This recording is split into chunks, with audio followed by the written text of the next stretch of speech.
Me pikë, jo me investime kështu. Ishte dhe brokuret me ka pleguar gjithë. Ja dhe këtë da ngrit gjithë. Se më qallo vesh, të vesh të shumica dhe tregu vlojt. Me shojnë Erion Sulejmani, edhe këtu kam baba infermer, edhe kemi për shumë vitesh që punojmë këtu, gati 20 vjet.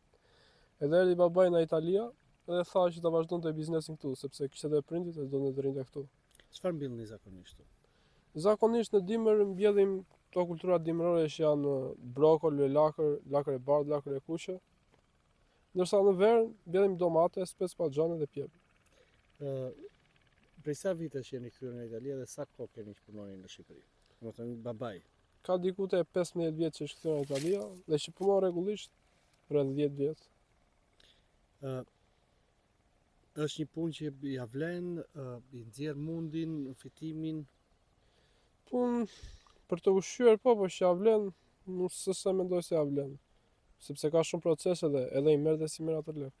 Konkretisht, çfarë keni mbjell këtu që ka ngelur stok? Dhe ky është prodhimi i vitit kaluar apo i si vjetshëm? Më trego pak për këtë. Ky është prodhimi i si vjetshëm dhe këtu momentalisht kemi mbjell lakër të bardhë, lakër të kuqe, ka qëndruar lakra këtu. Po që stok ka mbetur sidomos lakre kuqe, sepse ne mbollëm më shumë se menduam se do kërkoj prapë për eksport, siç u kërkua vjet. Por që ato dolën me pesticide dhe ka ngel këtu. Kush sa hektar keni mbjell këtu dhe çfarë kostosh ka kjo me prafërsi?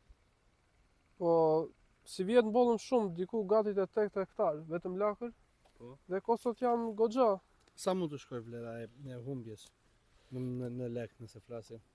Në lek zbetov diku te 8 ose 10.000 euro, vetëm humbje. U tha që dolën me pesticide. Nga kishin dalë me pesticide që u penalizuat edhe juve? Tani neve s'është se na kishin kapur, ata kishin kap vend tjetër, tha që dolën. Ai burri që çonim ne nuk i merr më. Edhe ngelën këtu. Dhe ju më përpara ishit lidhur me një tregtar që u Po, vetëm vjet. Po. Vjetës, vetëm vjet u bë kjo gjë që prandaj që edhe arsye që mbollëm kaq shumë, se mendoj se çon për eksport, por që. Çfarë do ta bëni? Këtë vit çfarë do mbjelli tjetër?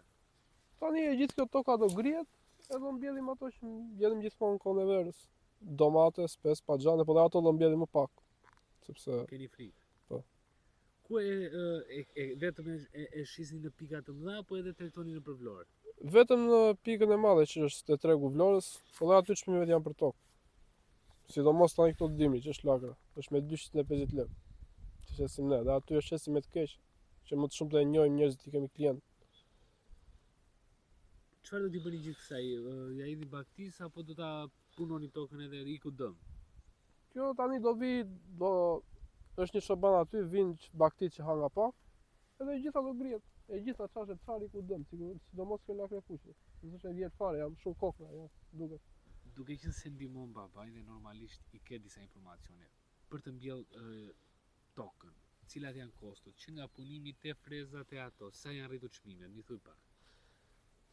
Çmimet janë goxha, është që te nafta. Po. Që ka vajtë tani nga lufta ka 2000 lekë. Ke frezën, që nuk e di sa është diku te, për shembull ta bësh gjithë të tokën do gati 400-500.000 lekë. Dhe ai punon me orë.